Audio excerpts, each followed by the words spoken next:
So it's great to be back. I think the last time I was here was about 9 or 10 years ago. I introduced John Gross, who at that time was being announced as the new head basketball coach at the University of Akron. So it's great to be back to talk about another great basketball coach, Randy Montgomery.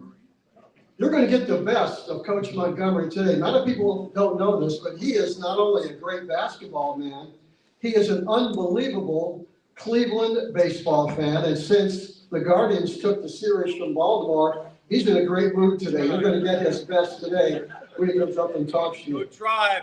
Yeah. There you go. Guardians. Well, Randy asked me to introduce him today. I had to think back to the very first time I met Coach Montgomery. And it was all the way back during the 1982-83 basketball season at Walsh University. What a great basketball staff they had at Walsh. Head coach Bob Huggins, the late Dan Peters, and Randy Montgomery. Those three young coaches put Walsh University on the map. Remember back in 1982-83, that team won 30 games in the regular season. They were 30-0, 34-1 for the season. So that's the first time I met Randy, and I don't think those three coaches, Bob Huggins, Dan Peters, or Randy Montgomery, ever dreamed where their basketball careers would take them. But for a few minutes, I'm going to tell you where Randy Montgomery went. After Bob Huggins left and became an assistant coach down at Central Florida, he went down to Wayne County. Bob Huggins went south, Coach Montgomery a little bit to the south, down in Wayne County, and become the head coach of the Tri-Way Titans. He turned Tri-Way, if you're a high school basketball fan, into one of the best basketball programs in the state of Ohio. He still has the most wins as the head coach at Tri-Way. 14 league championships. He won 12 league championships in a row. That's unbelievable. 2 Final Four appearances down at Tri-Way, 1988 and again 1991. Was selected to the Ohio High School Basketball Coaches Association Coach of the Year twice, 1991 and again in 2000. And it was said, if you're an opposing coach, fan, or player, if you saw Tri-Way on your schedule, you suddenly got a lot of pain in the pit of your stomach. No pun intended. Talk about the pit a little bit later. You fans know the pit was that famous basketball gym down in Tri-Way. I don't think they ever lost a game down there when Randy coached, but he is in the Wayne County Hall of Fame for being a tremendous coach down at Tri-Way. He wasn't through yet. After 19 seasons at Tri-Way, it was on to North Canton Hoover, become the head basketball coach of the Vikings.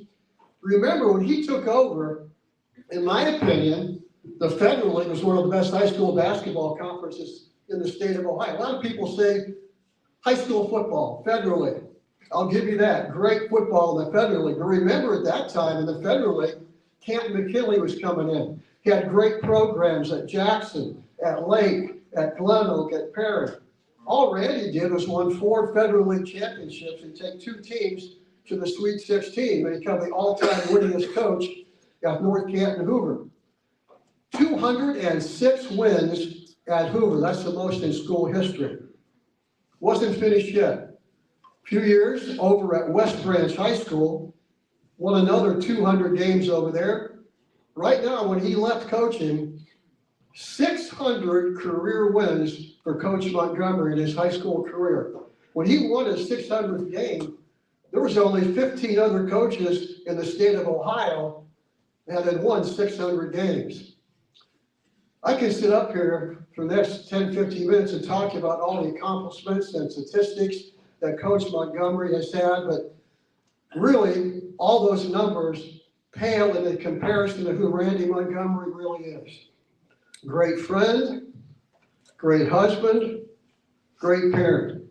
So it's my pleasure to introduce your featured speaker today, head basketball coach and Hall of Famer, Randy Montgomery.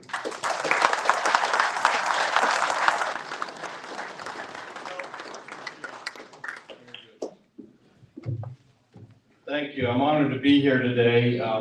Honored to have Joe Dunn introduce me. Joe and I go way back. We've spent a lot of time talking old school basketball, which we'll do a little bit today. But he's a guy that we do a podcast with through the season a little bit too, and a booth buddy. I know Frank Saloma's here too. He's a booth buddy today. I got to mention, there's Frank in the back. But it was a great era of basketball, in not only Stark County, but in Ohio in general. And it frustrates me that I guess we haven't had a better basketball situation overall at Ohio State. I mean, I don't know how you guys feel, but the people that have come out of Ohio, Bob Huggins and Bob Knight and different people, we've had some awesome players, coaches and such. I'd like to see that transcend over at Ohio State someday, but that's for another day. Yeah, we'll talk a little bit old school. I'm from Salem originally. I played for John Cavas. He was a Hall of Fame coach. At that time, I went to Youngstown State. I was a walk-on, not a great player, but I played for Coach Don Roselli, who was a legendary coach over there, good guy. I know Billy Johnson's here. Billy's from Canton and was a star player at YSU with my brother. I decided at that point I wanted to get into college coaching. And to do it back then, there was no AAU ball and all the things that they have today. It was more, you went to camps and you met people and you worked hard. You had stations at the camp where, you teach fundamentals and do different things. And then in the evenings, you have fun and make relationships with people. And I worked at Pocono Invocational Camp one summer, a whole summer out there with Rick Pitino. He was a 27-year-old guy. John Calipari was going to Clarion State. He was there. John Robick, who was a coach for Calipari for years at Kentucky and everywhere he went. So that's how you built relationships. And so I kind of made the circuit around and worked at Bob Knight basketball camp. I know maybe Mike, you might have worked those through the years. That was run by his young assistant, Mike Krzyzewski. I remember that. Coach K, he was a slave driver back then, but camps used to be 7 days a week. They're not 3 days a week, and you stroll in and the kids want to play and then go home. We had 7-day-a-week camps, and they were stations where you rotated every 10 minutes. You'd go to a different station, shooting or rebounding, footwork, actually teaching the fundamentals, which I think have kind of gone by the wayside. But so that was the way you tried to get into college coaching. I got hooked on at 5-star basketball camp up in Pittsburgh in 1980. I worked there, and I actually had coached Michael Jordan for a week.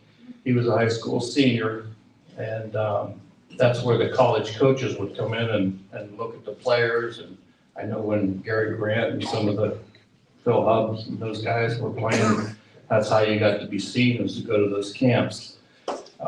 But Jordan wasn't even the best player at that camp. A guy named Len Bias. I don't know if you remember Len Bias, but he was the number 1 pick in the draft. He was clearly better than Michael Jordan at that camp that week.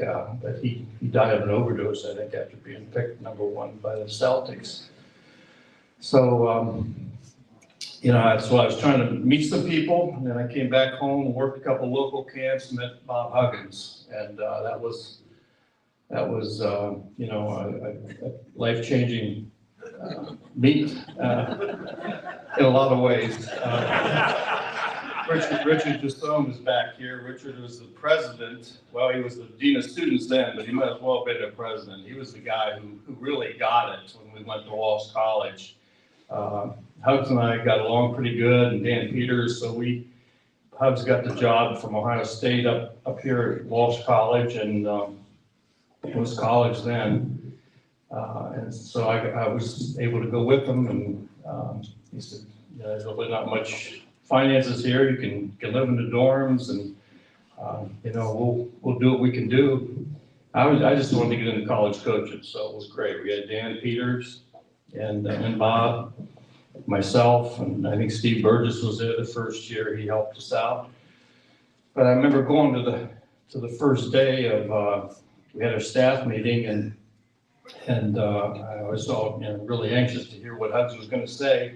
And he brings out this press guide from Ohio State. It was a color press guide.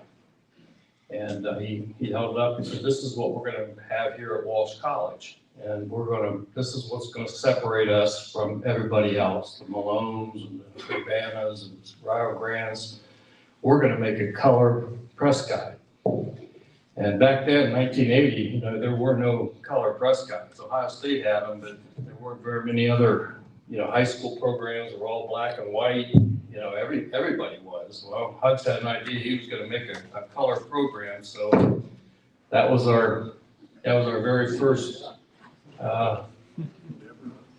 that's 4 colors. That's not cheap. And I said, "Hugs, how are we gonna pay for that?" And he said, "Don't worry about it. Anytime you have a big time idea, bring it to me, because we're gonna be big time here at Walsh." And we got Sam Slineman, who was a Walsh grad. I remember going down, meeting with Sam, and he told Sam we want to do this, and Sam was like, "Oh boy, that's a lot of money, Hugs. I don't know if we can do that." Before we left, he had agreed that he'd not only do it, but he would be the president of the Cavalier Club. That's the kind of personality Hugs has, as you well know. You guys have heard him speak many times, but I was with him, right beside his side for 3 years, and he had good ideas. He also made color stationery. He made color stationery with a picture of each of us. Dan was on his, and I was on mine, and Bob was on his. And Bob said, "I want you to send 3 letters every day to somebody. One of them has to be a recruit, but the other 2 could be to whoever you want. If you want to write to another recruit, you can. If you want to send it to somebody that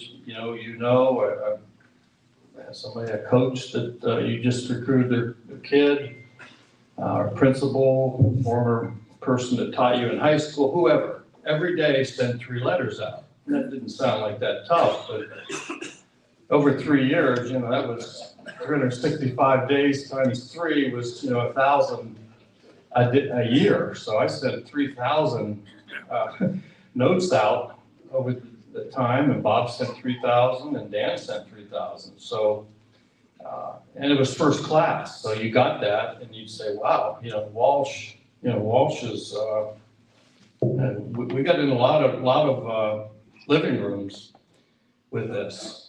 Being able to, you hand that to a boy when he comes out after a game to his parents, and you're there maybe with Malone, or you're with another college, and you're trying to recruit that boy. It separated us, and things started off a little shaky. I think we won 14 games the first year, and I think Brother Francis was thrilled, and Hugs was not thrilled. He wanted to put the pedal down. So we went back at it and worked hard and won 23 games the second year. Things were really turning on. People were starting to recognize Walsh College, and Huggins era was coming. And then the third year, we went 30-0 the regular season, and then lost in the national championship out in Kansas City, and finished 34-1. It's a phenomenal turnaround, because Walsh College had no athletic real background in competing at the national level at that point. And to go from that to playing in Kansas City Kemper Arena, was really a great turnaround that Hugs orchestrated it. And it was great. We were going to stay together for the most part, maybe. We were in college coaching. That's what we wanted to do. Bob was trying to get a head coaching job at another school, Akron or Youngstown or somewhere, and he couldn't quite get in. And his good friend Chuck Mayshock from Ohio State got the Central Florida job, and he knew Bob was frustrated, and he said, "Bob, why don't you come with me as my top assistant, and you can get back into D1 basketball." So he left Walsh, and he called Dan and I and said, I'm gonna be leaving, going to Central Florida, at least for, a few years here, see what happens. And, Dan was from Canton, he was Catholic, and he had been a head coach at a couple high schools, so he was really a good logical choice for Walsh and did a great job there. Bob said to me, why don't you look for a high school job and at least get head high school experience under your belt, and, then we'll see what happens down the road. So I did. That's why I decided to take a look at some high school jobs, and my good friend Keith Snoddy, who was the head coach, or was the quarterback at Youngstown State when I was there, was over at Triway, and I ran into him, and he said his high school was open. So I went over there and interviewed and thought, man, this is a good fit for maybe a year or two. And he said, I'll help you. And so I went and took the job and had, we had pretty good success the first couple of years. And it was a lot of fun, and I got married, and just things were looking really good, and they had a real commitment to basketball in Wayne County, especially. So I just figured I'm going to stay for a few more years. Went to the Columbus, and the town got all behind that. You know what that's like when you go to a state tournament. It was awesome for Worcester and everybody around there to get behind your program. And then it got really crazy, through the 90s. At Triway, they when I came to Hoover, they said, wait till you see Jackson and Hoover. I said, you haven't seen Triway in Orville. When you walk out at 3 o'clock and they're lined up at the flagpole to get into the games, and then the people that don't get in are going to watch it on a closed screen TV in the theater. So it was rabid and a lot of fun. We enjoyed it. Wayne County's a lot like Stark County. Really loves their basketball, loves their sports. 3 major stars are from Worcester, right around there. Bobby Knight, Dick Schaffrath, and Dean Chance. We're all 3 from right around there. And actually, Dean Chance became my best friend when I was at Triway.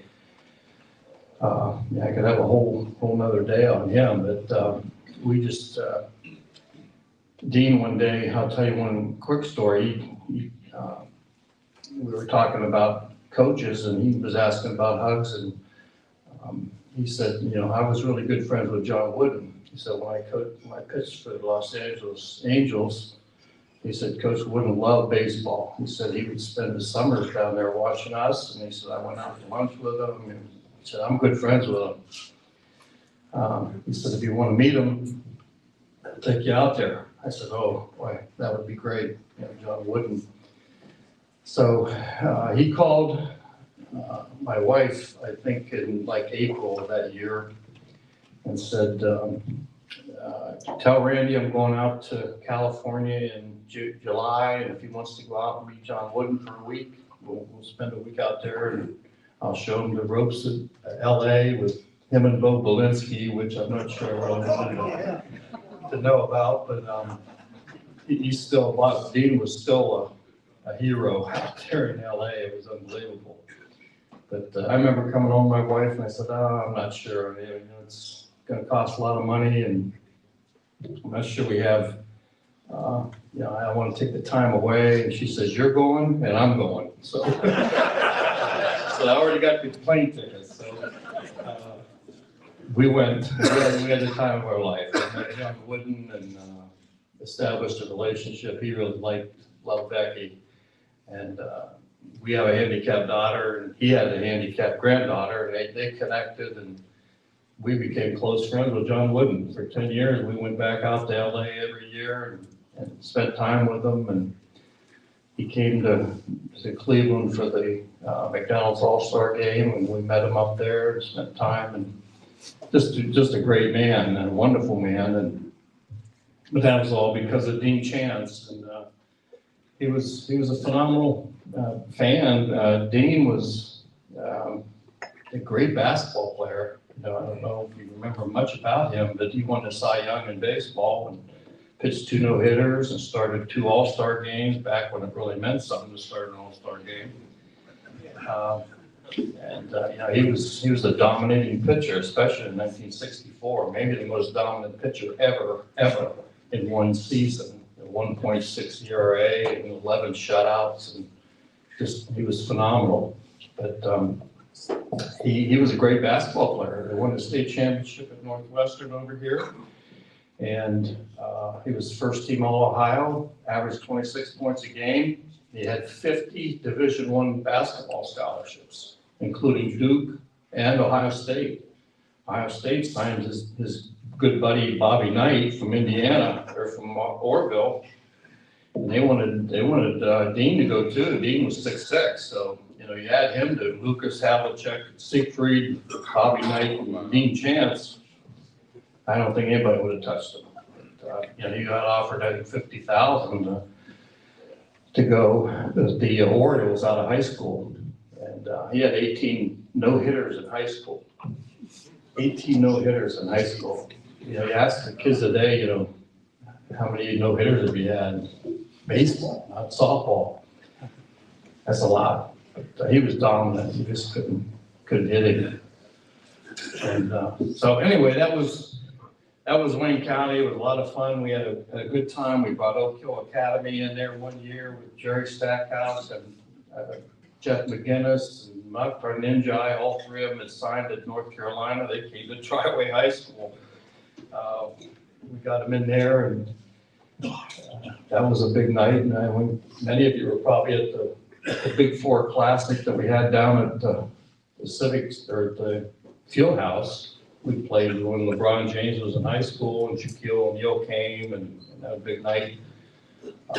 I wanted to play a tournament game at the Field House, and Danny Brooks is here. I saw him. Dan used to run that tournament. I tried to get a game at the Field House before the tournament so that we could get used to the atmosphere. So our AD rented out the Field House, and he says, well, we'll put our home game with Hoban, we'll put that over there at the Field House, the last game of the year. He said, let's get a doubleheader. Let's get St. V. They got that kid, LeBron James. So I said, yeah, that's a good idea. So he called up to St. V, and then he came over to my office, and he said, guess how much they want to play at the Field House? I said, how much? He said, 10,000 cash. 10,000 cash. I said, holy cow. I said, well, so the Field House holds 5,000 people, $5 a seat, so that's 25,000. Just roughly, we might be able to swing that. And he said, yeah, let me think about it, because he had to sign his name on it, and they did. So we paid St. V 10,000 cash. LeBron came and played. He was on the cover of Sports Illustrated that week. And Shaquille O'Neal came. The Lakers were in town playing the Cavs the next night. And they called Triway High School and said,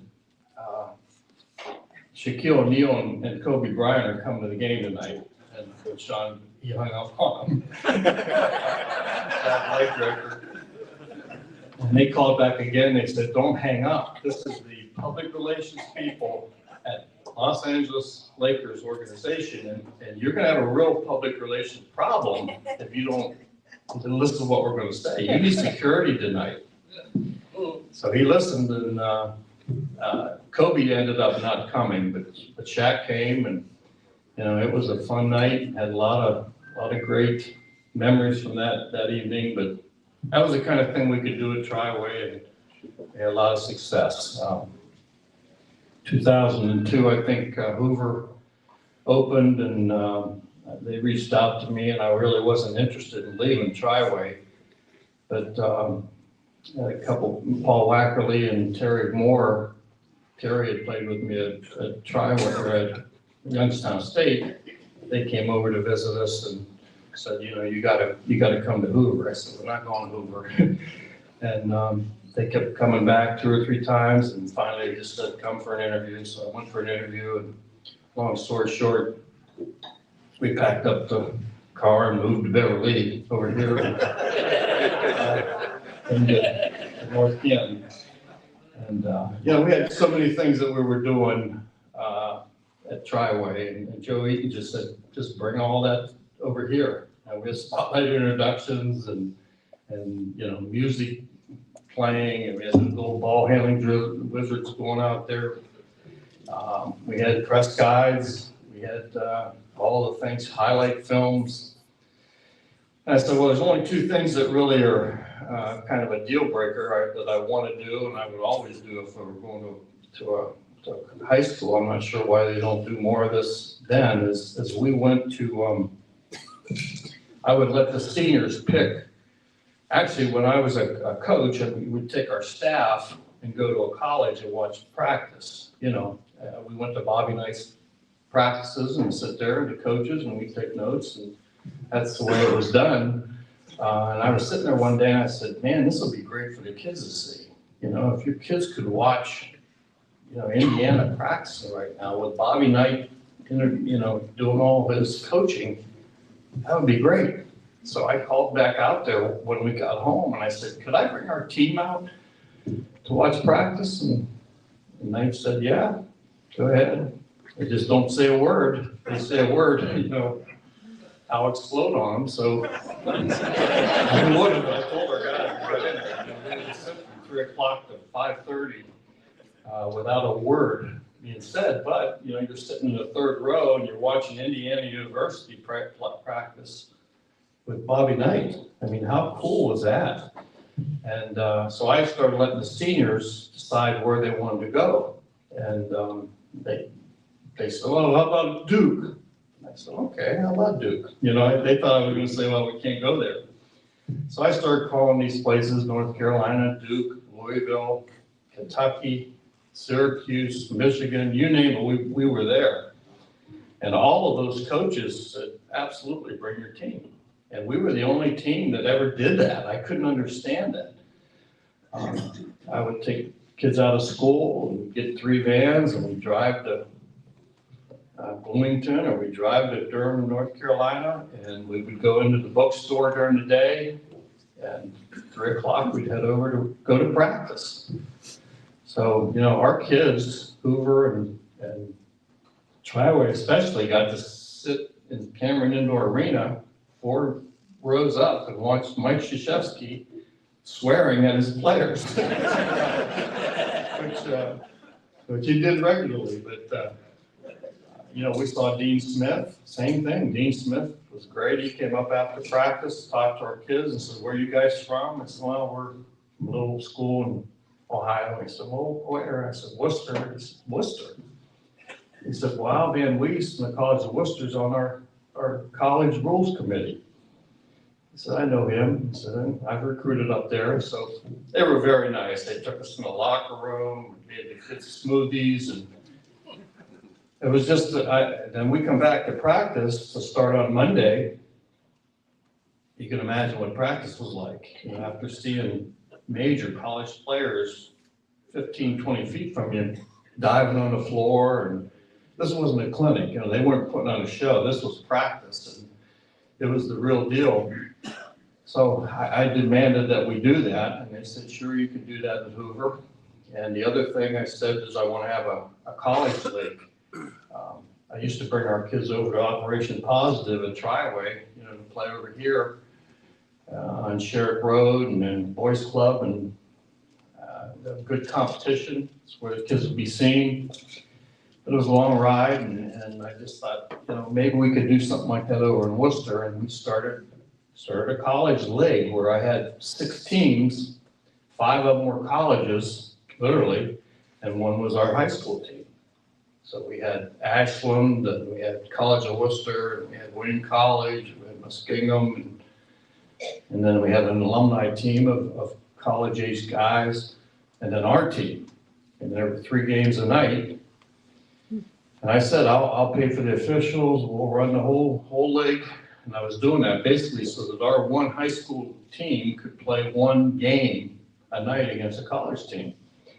And that was phenomenal. I mean, that went on for years at Triway. And when I came to Hoover, I said, we've got to do that here. And Joe Eaton said, yeah, no problem. That's a good idea. So we played Hoover's gym. I know a lot of guys from Hoover probably went to those in the summer and saw them. Malone, Walsh, Mount Union. We had the college guys that were back in the area. So, those things really helped us. We didn't win, you didn't win games, but you were going against college guys. And I told the college coaches, make sure your guys play hard and make sure you don't forfeit. And that's the only requirement. There's no price or anything. We'll pay for everything. I thought those things helped to develop what we did. I had guys playing against college guys, so it was a really good thing. And we brought the Mercy Medical Classic, came with Charlie Overholzer and Gene DeCellis and Greg Duplin were main guys behind that. And I think that's still going today. It's not called the Hoover Maytag Classic anymore, but that was a nice thing that we had. That was a golden era of basketball. You talk about, like you were saying, Joe, I mean, that was the best league in Ohio, maybe as good as there was in the United States high school wise. You look at who came out of that league. We were just talking about that last fall. There were 16 Division I players during the time that I was at Hoover. 16, and most of them were big time guys. Raymar Morgan at Michigan State, Costa Kufis, Ohio State, CJ McCollum, who made $33 million this year. CJ McCollum made $33 million this year. I mean, that's more than Hoover High School cost.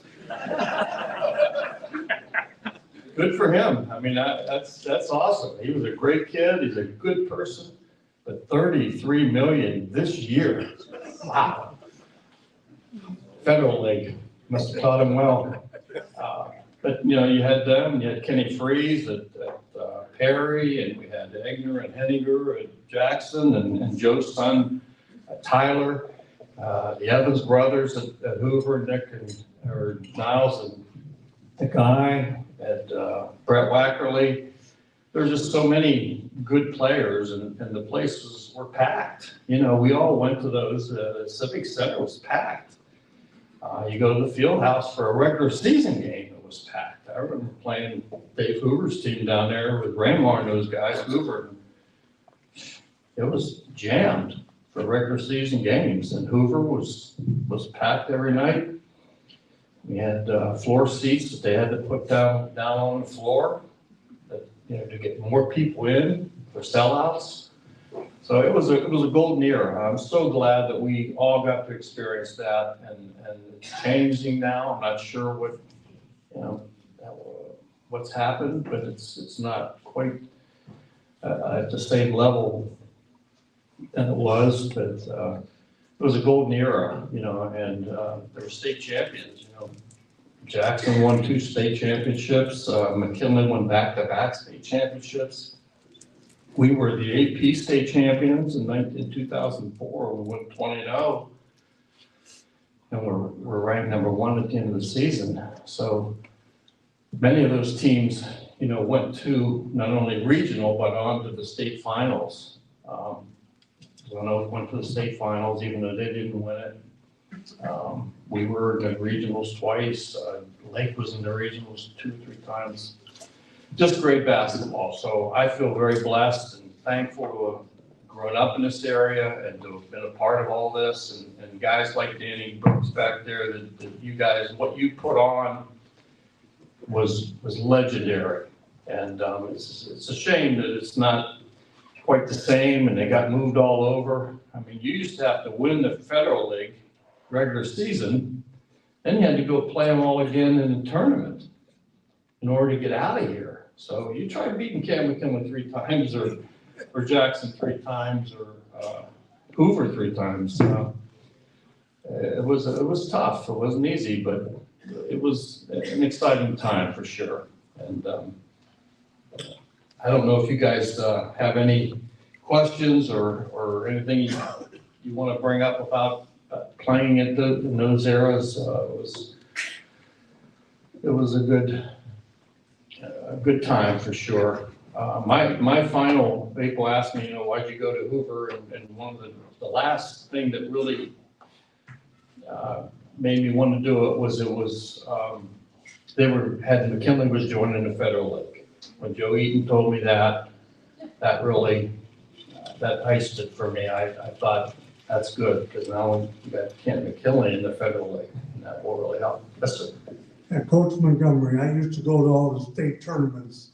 Didn't you run into Upper Sandusky in the tournament, kind of a combination team from two different high schools? Well, that was the Diebler brothers. Yeah, John Diebler and Jake Diebler, the coach at Ohio State, played for Upper Sandusky, and they actually played Triway right after I left. Triway actually went to the state 2 more times. But Keith Snoddy was the coach of that. He was my assistant. And, but yeah, they had John Diebler and Jake Diebler, a couple pretty good players. And then Triway also lost, I think, 2 years later to Daquan Cook and Dayton Dunbar, yeah. Now, we lost to Lexington. They had Jamie Fike, played at Michigan State, went to the NBA. We lost to Tusky Valley 1 year down there, and Bob Venn kind of was coaching, and they were very good. But we had, both times I was down there, we had our best player had 3 fouls in the first half, which I always thought that's the worst rule in basketball. The guy has to sit out, go out of the game after 5 fouls. No other sport takes you out of the game for making 5 common mistakes. You don't get, if you go offsides 5 times in football, they don't take you out of the game.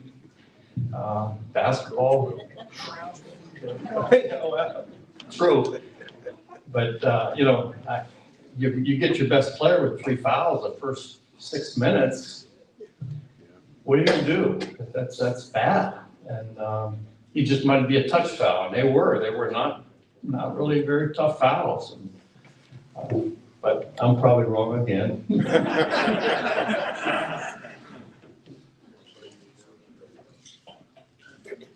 Coach, I think Brett Wackerly, pound for pound, is as good a basketball player as we've ever had in Stark County. Does somebody come to mind to you? We got to take Bill Johnson out of the equation because he thinks he's the best. But besides that, is there another basketball player as good for his size as Brett was? Oh, well, there's a lot of good players through the years. Yeah, Brett was certainly a great scorer and a great, we had a good team. We had a team that could win a state championship if we just had a little bit more. It was tough. I mean, McKinley was right in their heyday there with Raymond Morgan, and Warren Harding beat us with Mario Manningham and went to Michigan. And so even though we had really good teams, it still came down to a possession here or there. And yeah, Brett he was a great player. He's got young kids coming up now that are going to be good players too. There's so many good players. The Evans brothers, Nagai Evans played at Wright State, and he beat Butler when Butler had Butler was making it to the Final Four that year, and they had Gordon Haywood. Nagai Evans had 32 points at Wright State and beat him, and they carried him off the floor. He was a really good player, and Niles Evans played at Akron. Joe would know about him. He was a very good player.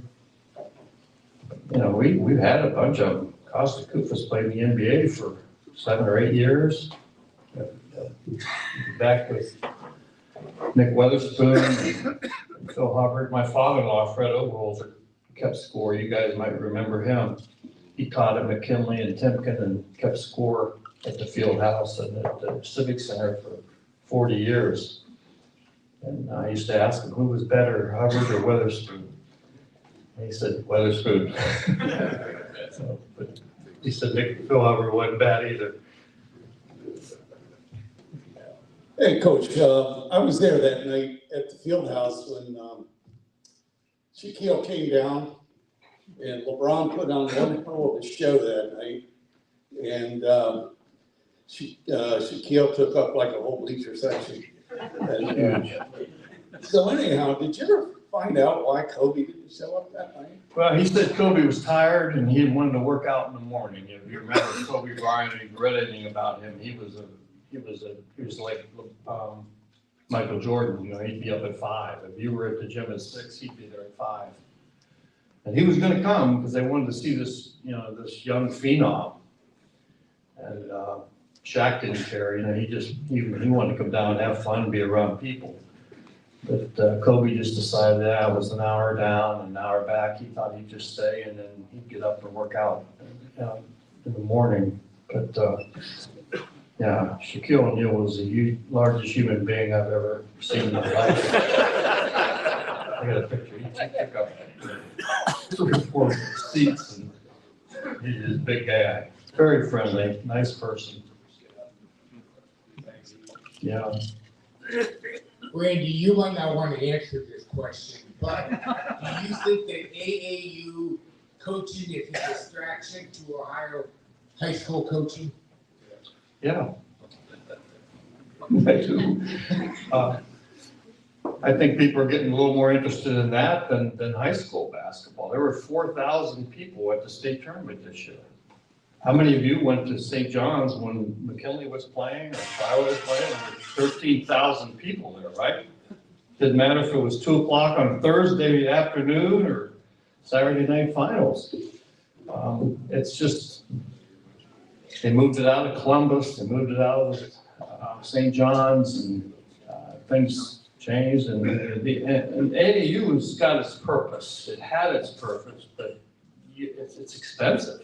If you're involved in it, if you've got a grandson or anybody in it, or you have some money, it costs $35 to get into an AAU tournament this weekend for one person, for one night.